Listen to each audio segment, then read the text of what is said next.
Tak ada yang abadi, tak ada yang abadi,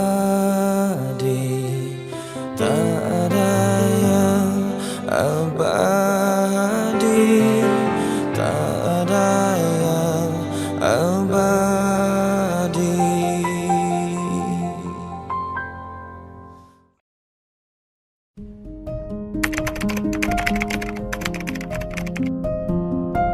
Saya kenal dengan Mas Agusta sejak sekitar tahun 2011-an ya. Dan kenal sangat dekat setelah Mas Agusta gabung dengan Kepengurusan Dewan Kesenian Belambangan pada tahun 2014.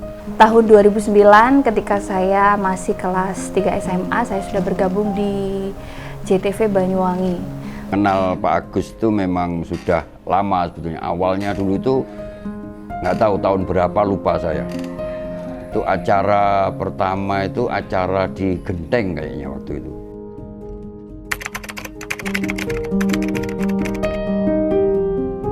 Ya memang Pak Agus itu orangnya memang apa ya? Ya kalem, nggak pernah gerusah-gerusuh dia itu orangnya. Ketika produksi salah pun itu sampai Pak Agusta itu tidak berani menegur. Tapi ketika saya sudah merasa, Pak, enggak salah, Pak. Iya sih, jadi kayak beliaunya itu benar-benar menghormati sekali sama orang lain, kemudian sopan. Beliau juga yang saya lihat adalah ayah yang luar biasa, sosok yang sangat menyayangi keluarganya. Bagi saya sosok Pak Agusta adalah sosok pemimpin yang sangat bijaksana juga, ya, bijaksana, tidak banyak rewel, tapi dia bisa bekerja dengan hati. Di bayangan kita tuh pasti Mas Agusta itu senyumnya. Mas Agusta itu kan tidak pernah, menurut yang saya tahu ya, nggak pernah menampakkan muka yang cemberut. Itu selalu tersenyum gitu. Entah dalam posisi dia sedang berbicara maupun tidak gitu. Nggak ada dia pikir bukan orang gerusah-gerusuh, ngono loh mestilah, iya kan? Gitu. Dia melihat ini salah, ini enggak, yes, itu ukurannya. Kayaknya gitu aja dia udah. Oh iya, orangnya gitu memang. Kalau kita lagi bercerita, beliau pasti akan menanggapi apapun keadaannya gitu ya. Lagi sibuk atau apa, kita lagi ngobrol apa, dia pasti akan ngerespon gitu ya. Jadi orangnya juga hangat, humble, karena dia selalu bersapa dengan semua orang. Selain pekerja keras, beliau ini juga mengayomi. Jadi misalnya dalam menjuri sebuah lomba, beliau selalu memberi masukan, meskipun masukan itu berseberangan dengan juri yang lain, tapi penyampaiannya itu sangat bagus, sangat lugas. Saya tidak pernah menyaksikan Mas Agusta itu misalkan bersitegang dengan teman, itu tidak pernah. Mas Agusta juga tidak pernah menolak. Mas nanti hadir nggih Mas, pertemuan mendadak ini. Iya Pak Hasan. Di WA aja datang kok dia kok. Pak, saya di Gentong, udah mesti datang ke sana udah. Keluno gitu. Nah dia kan gitu kan orangnya.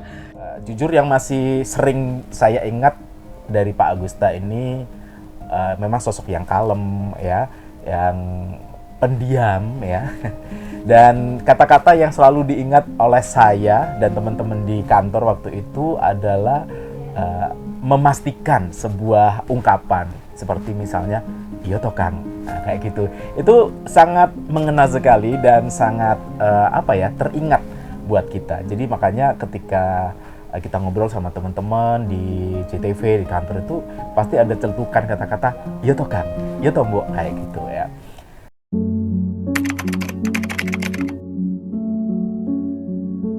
Dan jujur saya sempat kaget ketika mendengar kabar beliau tidak ada umur, karena seminggu sebelum beliau ini pergi sempat bertemu saya berolahraga di GOR. Nah, sangat mengagetkan di tengah-tengah diskusi itu ada kabar Mas Agusta tiada. Saya langsung ke Pak Samsudin Adilawi sebagai moderator pada waktu itu dan dipanjatkan doa di tengah diskusi siang hari itu. Nggak percaya atau padahal ya ketika mandiin orangnya juga masih sehat, masih badannya ya masih gemuk kayak gitu, aku ngomong kan gitu. Intinya nggak ada tanda-tanda oh ini sakit apa kusut ya nggak ada, ya biasa itu aku gitu kan gitu. Tapi ya memang jalannya harus ke situ, aku ngono kan.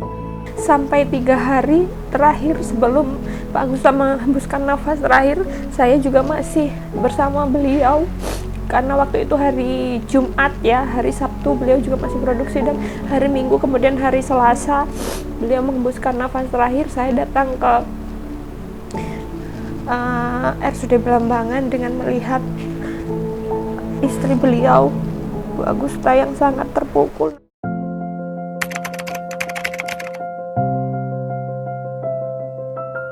Saya akan lanjutkan, tapi yang jelas tetap saya lanjutkan dari ide-ide Pak Agusta, begitu kan. Beliau ingin